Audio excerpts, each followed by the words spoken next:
My name is Donovan and today I will be talking about the nonverbals that are used for secondary education, specializing in marketing.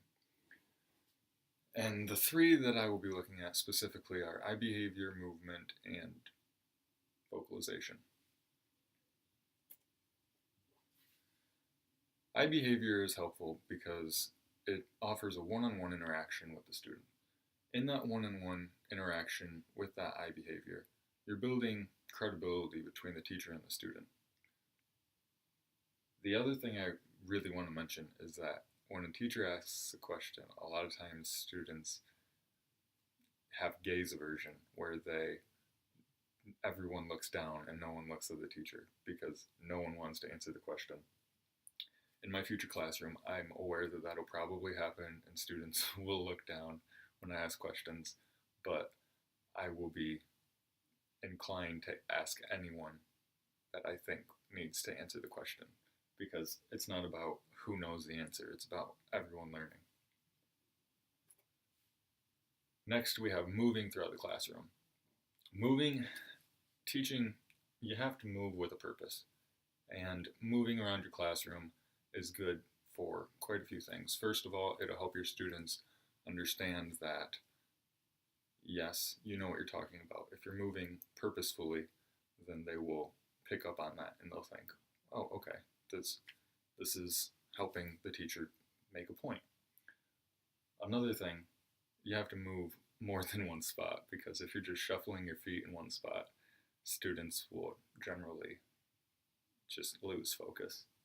The other thing moving can be used for in a classroom is for proximity, because when a teacher walks up to a student and students are usually goofing off, if a teacher is very close to them, they will stop goofing off and get back to work.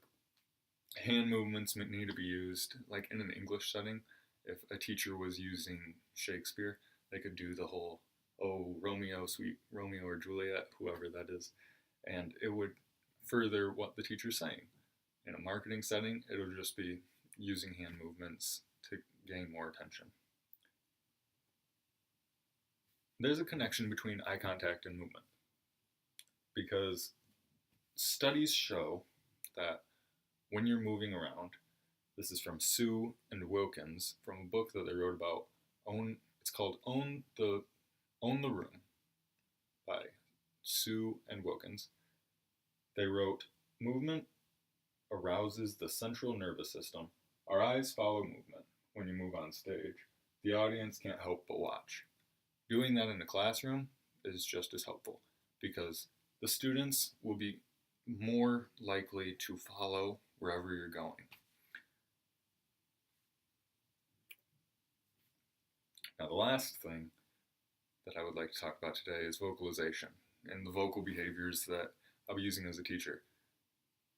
I'm sure that you know that, or you can remember a time when you had a teacher that was very monotone and sounded like the teacher in Charlie Brown that went wah, wah, wah, wah, wah. I might be that teacher. I'm not sure. I'm hoping that that's not me. But they're the worst. They're monotone and you don't want to listen to them ever.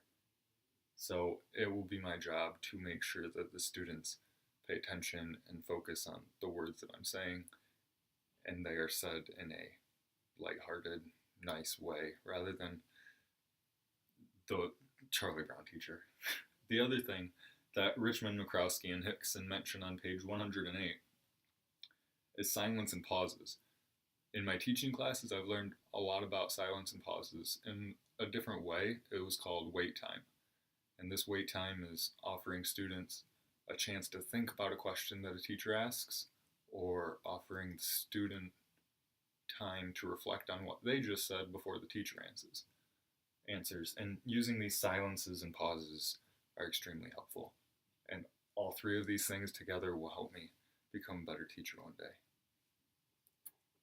Here are my references, and thank you for listening. Have a great day.